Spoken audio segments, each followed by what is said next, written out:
back to like a career kind of topic. What's some advice that you would give an assistant coach that wants to be a head coach, let's say in 5 years? Coach Moore comes to you and says, Coach, I want to be a head coach soon. And I'm sure you've already given them all the advice, but what's like 2 or 3 bullet points, non-negotiables? This is what you got to do. This is my advice. The first thing I've said to everybody that's come in and they've told me they want to be a coach, the first thing I said is, how much do you care about money? Great question. Because if you do care about it a lot, I don't know if this is the right path for you. And I'm not saying you're going to be destitute, but if you care about, like, if you're going to count the hours and you're going to figure out like, hey, this is what I'm making an hour, this is not the profession for you. No. You know what I mean? Right. Yeah. So that's the first thing. But I mean, if you can feel rewarded in other areas, and I on the opposite side, I say this is the profession for you.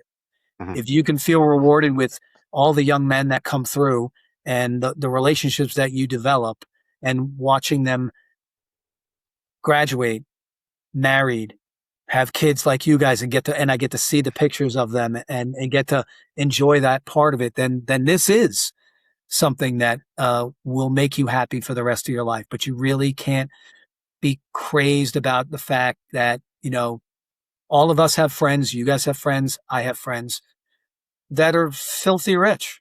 Yeah. A lot of them don't like their jobs. Right. When I don't know if this happens with you guys, but when I get together with these guys, all they want to do is talk about lacrosse. Yeah, totally. And it's kind of like, all right, great, if you guys want to talk about it.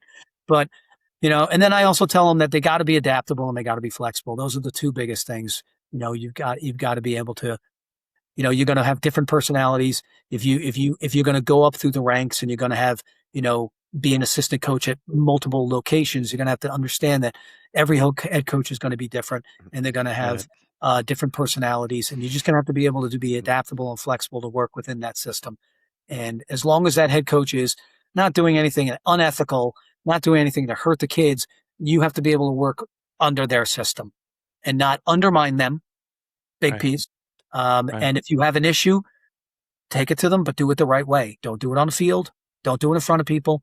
Go into their office, have a closed door talk and say, hey, is there a way we could look at this? And, and Coach Grimwood, who was at VMI, I mean, he did that a lot with me and he challenged me a lot. And I was thankful for it because there's points where we all need to be challenged, especially old guys who get set in their ways. We just feel like we think we know everything and we don't. And we definitely need younger coaches to challenge us. So, if you're adaptable and you're flexible and you're willing to challenge a coach in the proper way, without doing it when it feels like it's undermining, that's great advice for coaches. For sure. They'll do well. They'll do well.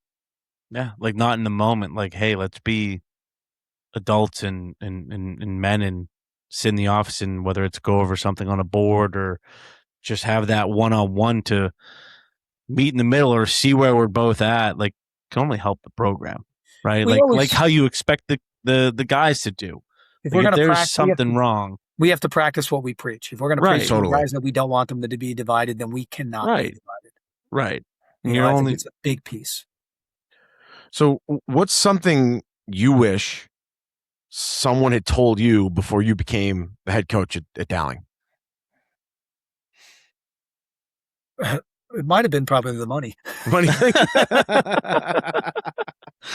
It ain't cheap on Long Island. No, I'm with it. That's it. I mean, that was your first thing to someone else. I like it. That's something that makes sense. I think when I decided that the corporate world wasn't for me, I realized that, this is going to be my path and money's not going to be a big thing. And I grew up modest as well, so it was fine. So I think I had a little bit of a head start knowing I knew before I started coaching that I did not want to work in a corporate environment. Right. So I think if guys have that already, if they have that in their head, then they're already halfway there because they know that they don't want to sit at a desk. They don't want to push papers. They don't want to stare at a computer screen, although we do most of the day with film, but they want to look at, data entry and all that kind of stuff. So, I think what would I want someone to have told me? It's a good question. And I'm trying to think of, I think for me, it's so different because I thought I was going to have to go to like 5 different schools like everybody else had to. Right. And I didn't do it. So I'm a weird case scenario. You know what I mean? Yeah, And yeah, there yeah. are some other guys out there that have been in their jobs for very long times. And I think we lucked out because we didn't have to do. I think we were really lucky. We didn't have to move 4 times. And I wish I had words for that, but since I didn't live it, I don't think I'd be able to do it justice or give the right input towards it. So kind of like you can stay at one spot, and make it work. You can, like that. That's kind of like the advice, right? Like essentially something like, Tim, you can stay there. You can make this work for however long, like you said, like as long as they'll keep you till the door's closed. Like that's kind of it can happen, which is I guess that would be the. There's another side of that coin where people say if you're not striving to move forward, then you're not doing it right. And I see that side of it, and that philosophy is real. It's relevant, but it's a personal decision whether you want that or not want that. You can still want to strive to be the best, but you may just want to do it where you're at. Yeah, just keep getting better there. Absolutely, it can be done. I think that was something that I always wanted to do. I always, I've never been a guy who wishes for more. I just have never been that guy. What I have is what I have, and how are we going to make the best of it? I mean, guys, we went to Dowling. We made it work. Things, right? We made it work. We made it work. We made it work. And work. And Wingate is amazing, but there's always challenges at every institution, and I'm not going to sit back and say, well, if we had this, we could be this. If we had this, we could be this. No, right. Inside I could think about that, but no, we're gonna what we have is what we have, and we'll make the best of it. And we're not going to use anything that we don't have as an excuse for failure. Yeah. No, it's not there. Not at all. So what separates an assistant that stays an assistant? That's a lot of assistants from those that become a head coach. Like what separates the career assistants to the guys that just turn into a head coach one day? I think if you get stagnant and you just, you're not taking on new responsibilities or asking for new responsibilities, that could be a sign to a head coach that they're just happy where they're at, and that may keep them there. And, it's our job to get them to the next level. Right. And so we're going to keep pushing guys to want more responsibility and crave it. But, if a guy doesn't really want it and pawns it off on the other assistants, like a responsibility that a head coach gives them, that's a sign. Yeah. Yeah. If the head coach comes to you and says, I need this done. Normally we don't want you to go and tell the next guy, coach needs this done. Yeah. Right. Pass the like buck. we could have done that ourselves. Right. Yeah. We're going to challenging you. You know what I mean? No doubt. So yeah, I mean, so if that's a sure sign that they may stay longer at that level. But it's our responsibility as head coaches to get them out of that, to get them out of the comfort zone and get them to a point where they can be uncomfortable so they can move on to the next phase. And, talking about our old assistant, Seth Grimwood, when he got wooed away by VMI, which of course, why not? He did a great job for us. It was, leaving in November. He's like, I don't want to screw the program or screw you over. And I'm like, listen, there's never a good timing for this. Right. Like, there's never going to be good timing. There's never a good time to break up if you want to call it that. We're not going to hold it against you. We're not going to be mad at you for doing it this way. When the opportunity arises, and sometimes it's going to be very inopportune for you. Like you're going to be like, I can't do that right now. Well, that's uncomfortable. So right. And then look, he did that. He moved on. He went to VMI. He had a little bit of success. They came very close to winning some big games. And now he's moved on somewhere else, which is great. Right. So totally. It starts that progression. Yeah. And that career building, resume building, however you want to really format it. But like, I feel like as a head coach, like being there and giving that nudge or guidance or whatever it may be to give that like pat on the back of like, hey, the opportunity is there. It's time to take it. Not that I want you gone, but like, hey, man, you don't know when this is going to strike again, or we're all human. It's good to be wanted, and if a place wants you, and it works out for you financially, whatever it may be, and you get the blessing from the head coach, your head coach, whatever it may be, to kind of go for that. It's like, you might, the stars are aligning here. It's time. Yeah. It always feels good to be wanted. Obviously, that's a great feeling. Everybody loves that. And I always say the same, and it's funny with all head coaches. I mean, Coach Turner, I would have been really happy if he stayed around, and when I left, he was the Wingate head coach. Coach Gremwood, I'd be very happy if that happened for him. I'd be very happy if it happened for Coach Moore. But what I told them all is, when I leave, I don't know if they're going to ask me my opinion.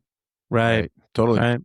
Like they may not say, Coach, who do you think should get the job? Well, they may ask me, but then they may not use my word. That's something that you have to remember. Like once a head coach leaves, if it's a retirement, I don't know how much say they have in who gets the next job. Right. Totally. So that's something you don't want your assistants to rely on that. And also I told both of them, and I'll tell Michael too, if he decides to move on at some point. If you go somewhere else and you coach somewhere else, and then I retire and you come back, I don't think they're going to think less of you. They might even think more of you now, because now you're bringing in some different experiences. Yeah, right. Totally. So it's not going to hurt you going out and going someplace else. If deep down your heart is taking this program over when I am done, then it's not going to hurt you. But I definitely know that they may say, Tim, here's some cake and, a little, some balloons. And, we don't want you to give us any information. Yeah. We don't want any from you. I doubt they're going to not ask your input, but that's fine. That's just me. Just me. But that's when we'll cross that bridge when we get there. But you just don't know, because you don't know what 100%. ADs leave, philosophies change. Totally. Emphasis on programs change when ADs. So you just don't know any of that kind of stuff. So really, we gotta baby bird them and like get them to the edge and push them off. Yeah. Yeah. No doubt. Gotta do it. Have you ever felt that somebody tried to go for something and they just weren't ready at all? And you're like, ooh, you should have waited another year or two?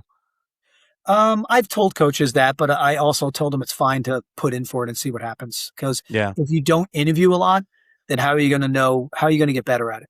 If 100%. You don't interview, how are you going to know? Then you go to one you really want, and all of a sudden they come out with some questions, and you're not ready, or you're not prepared. You know what I mean? The way they're interviewing coaches now, I mean, you need. And when I interviewed at Wingate, I did my portfolio, which I didn't do to get the job at Dowling. They weren't asking for portfolios back then. Right. And they just asked Wingate, if you had a whistle. Yeah. I had to do a full portfolio, and mine was paper. And now I'm seeing digital portfolios, which were amazing, wow. And I'm like, wow, this is pretty cool. That, you don't have to bring a hard copy. You could just digitize the whole thing. And wait, you don't have to bring a 3-ring binder like this anymore? I think people are still doing that, but you don't have to. And probably people would probably rather the digital one now. Got it. Good to know. Put that back here. Put that back. Coach, I want to talk a little bit about, I know we do talk about assistants, and now with this head coach segment, promoting assistants, but I feel like you've had such a legacy as a coach, and you've coached phenomenal players, guys that we've played with, the guys that, were Mount Rushmore guys at Dowling that were before us, and now seeing the success of guys at Wingate and everything. You've coached guys that have played at the highest level in Canada in box lacrosse, guys that have had great NLL and MLL careers. Now having Vinny in the PLL, I can only imagine how he is as an ambassador of Wingate, but like looking at all these guys that you've coached, whether it's high level, like I said, box in Canada to the NLLs, the MLLs, and now Vinny in the PLL. Like, what's it like as a guy that so many of us look up to, and to now look at them doing something at the next level? Like, what's that like, just seeing, the young guy that you coached? And do you have that thing of like, man, I remember when I recruited this little knucklehead, right? Like, talk to me a little bit about like seeing these guys that go through that process. Yeah, I mean, you feel like a father. You feel like a proud father. Like I mean, the other day when Vinny scored that goal, literally a tear of joy just came out of my. It just came out because I was just so happy. I couldn't stop smiling, and people were making fun of me because I couldn't stop smiling. And I was just so happy for him, because just watching a young man like that who loves this game so much, Right. and really talk about. I mean, I heard he drove 8 hours or something to get to the game. He drove 8 hours on his own dime to get there. Love it. And got into it. And, he just really wanted to, and he was telling me, because he came back to school to train for a week before he went there. So we spent some time together, because he was living in Raleigh, but he needed to get out of Raleigh and get away. So he came down to Wingate, and there was a couple of seniors living there over the summer, and he stayed with them and trained, and just talking to him about how he marketed himself to get his name out there. It was amazing to me. It was amazing how he reached out to GMs, how he reached out to coaches, how he used his connections to players in the league and set up film and got it there and finally got the call. I was just so proud, and it's just like, this is, hard work pays off. It's just amazing. And also all the other guys, watching the guys play in the MLL back in the day, and watching, the guys in the NLL. You just feel such a sense of pride knowing that, they've made it to that level. And they're succeeding at that level. And it's nothing other than like feeling like a family member is doing it. And right. Totally. Can't stop smiling. And you're just so happy for them. You're hoping that they're enjoying the experience. We know how short-lived it can be. Oh yeah. Yep. We want them to enjoy it for as little or for as long as they have.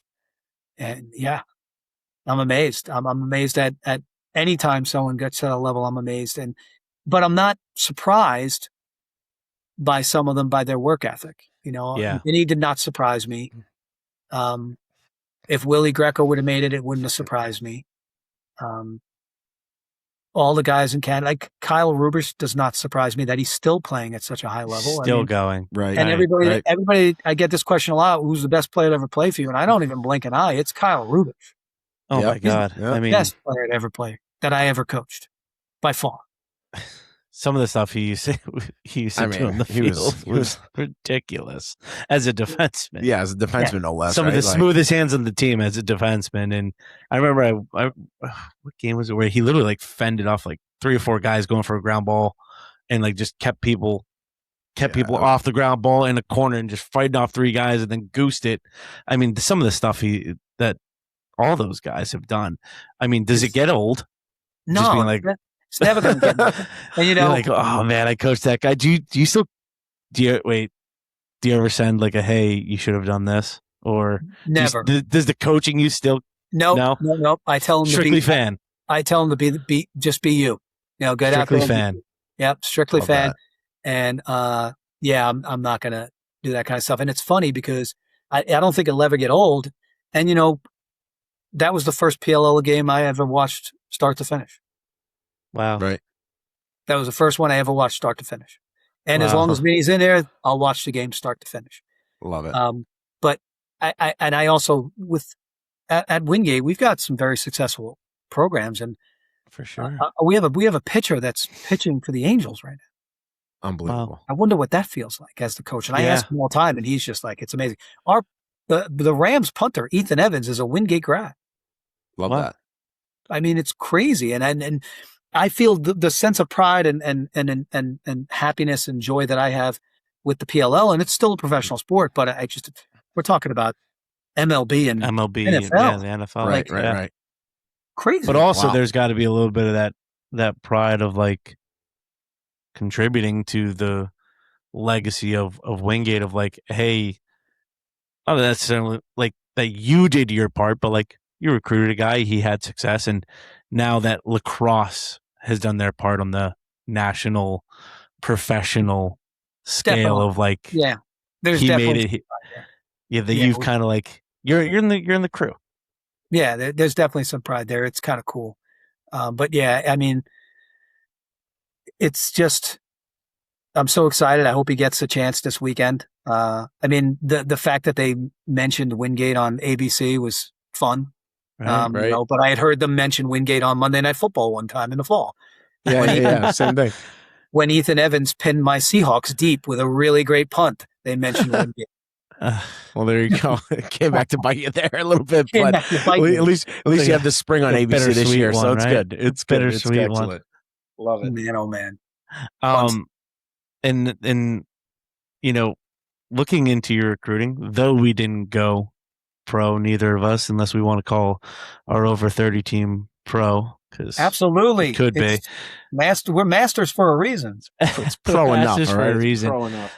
What the heck made you, or who convinced you off, other than us, to take two knuckleheads from Peabody, and not back to back? Like there was a gap. There was 2 years, and you said, "Let's do it again with another Peabody Mass guy." Why would the heck would you ever let us come to campus?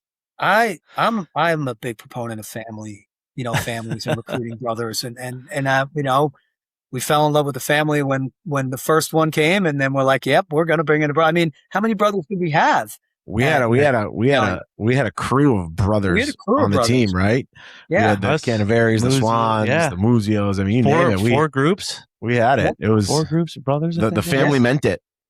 It definitely meant it. With the rusty Lions here, still trying to keep it going here. We've had the Morans, yep, and we've had the Farleys. So yeah, we're gonna try and keep that tradition alive. I do love keeping families in the. You've got the Beanies at the Beanies. That's 5. Mrs. Abini, I think, was the team mom for like 10 years. Yeah, just kept it going. Rinse and repeat. Just keep it going. Hey, if it ain't broke, don't fix it. That's true. That's totally.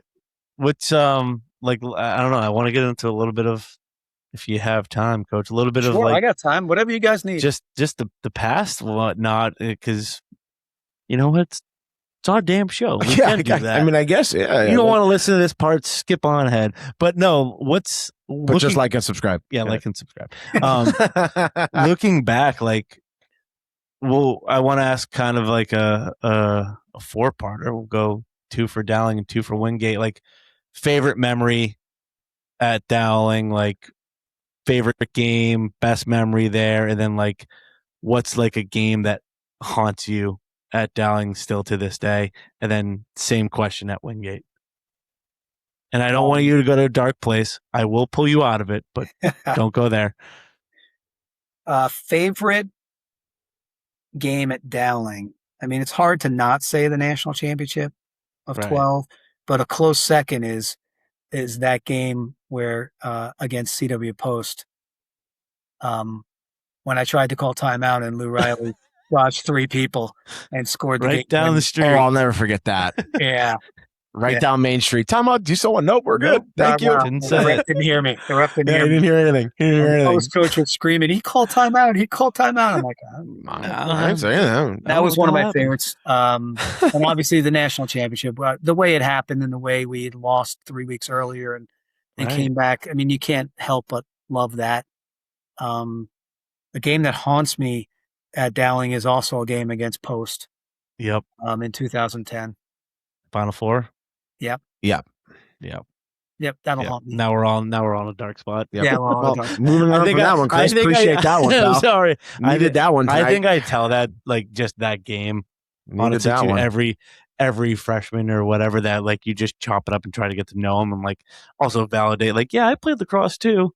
And I don't know why, but that game always comes up. Blows my mind that Division II was like that. Yeah, 2 losses.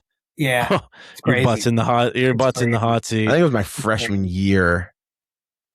We had 1 loss and we had beat New York Tech. I'll never forget that. Right after they won the national championship. No, that was the year they won the national championship, right? And it was like, all right, we got to be in.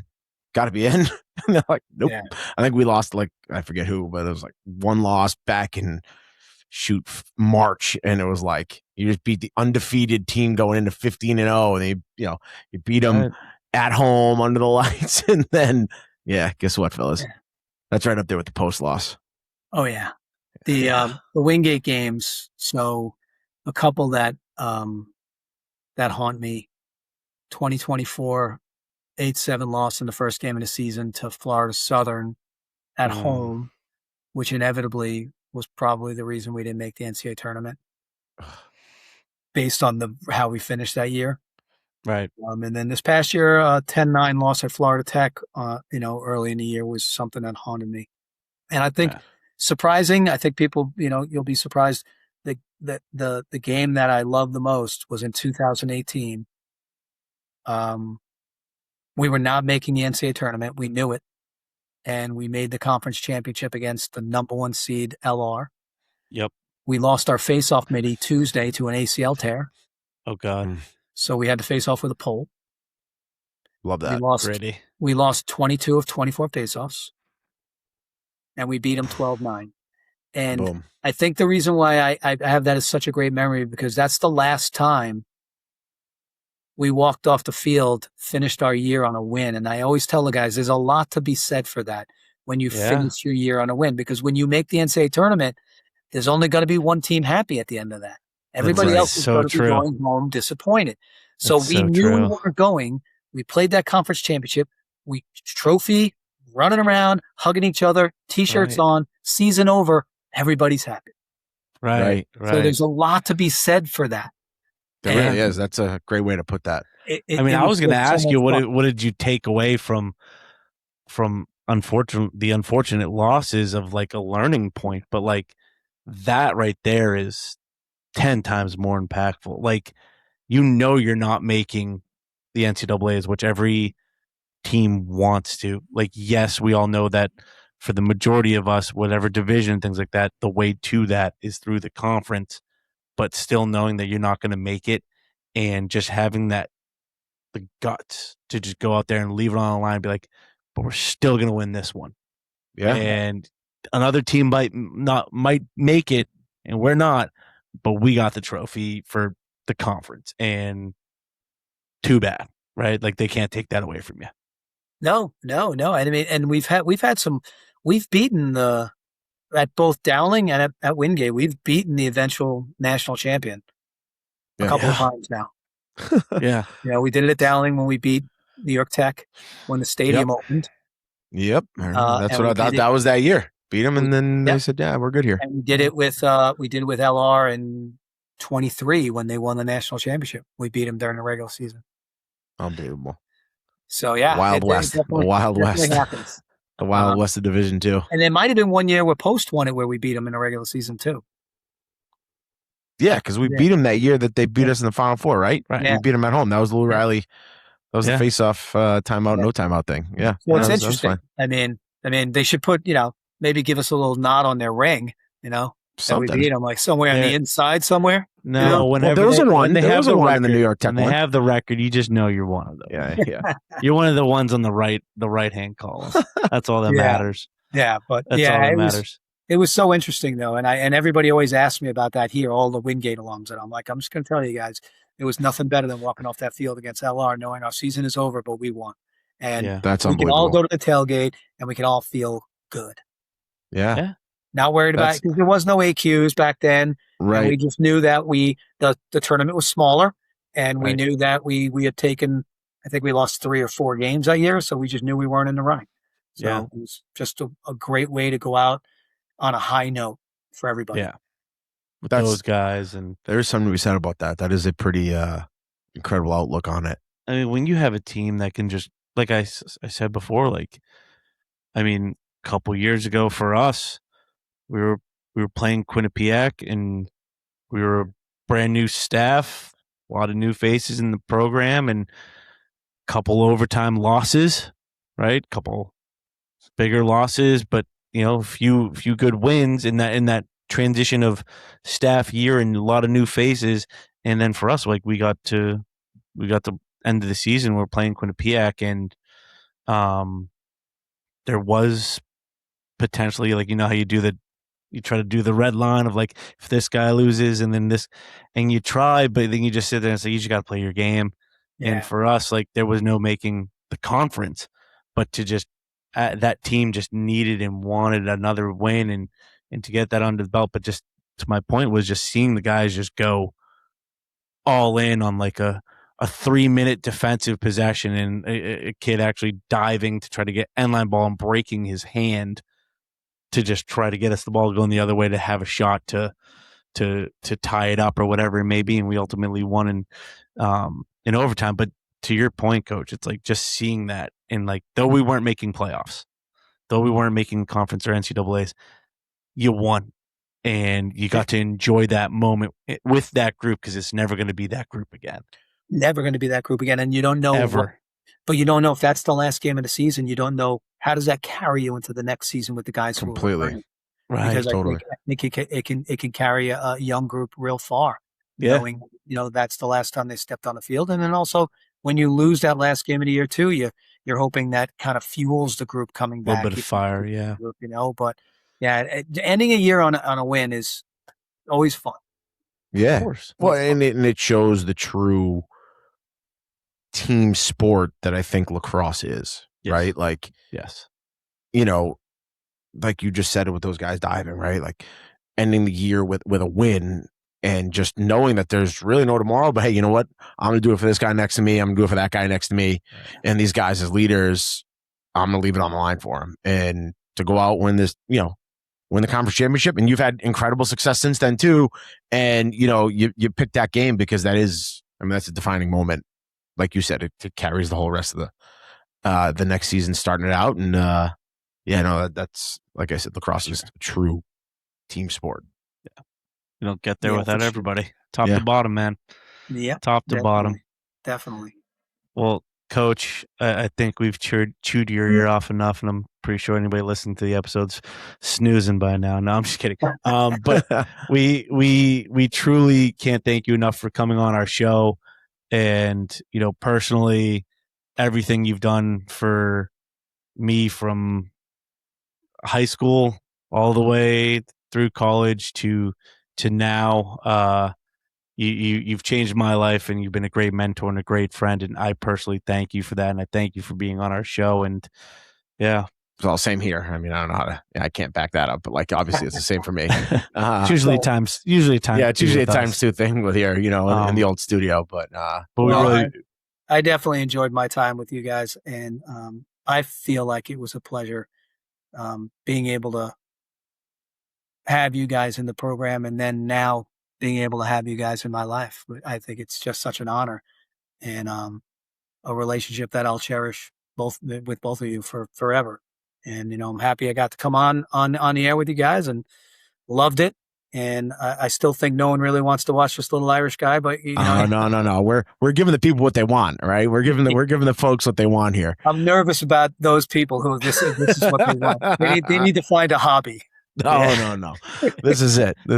When this airs, charge your phone. You're going to be getting a lot of phone calls. Oh yeah. Oh, it's coming in. Oh yeah. All the doubting. And shout out to Coach Moore for helping you out with the technical difficulties. Yes, well, big shout out. Yeah, it's his computer, so yeah, it's the old desktop here was not working for the Apple. No. It's been outdated for a long time, and I don't even think I can upgrade certain things on it anymore. Leave it. Find the way it is. We're gonna leave. Find the way it is. But Coach, we appreciate you. Thank you so much. So much. That's an episode. That might be two. I don't know. We'll see. That might be two. Might be two. Well, I love you guys, man. Love you too, man, Coach. Thank you so much. Appreciate it. All right.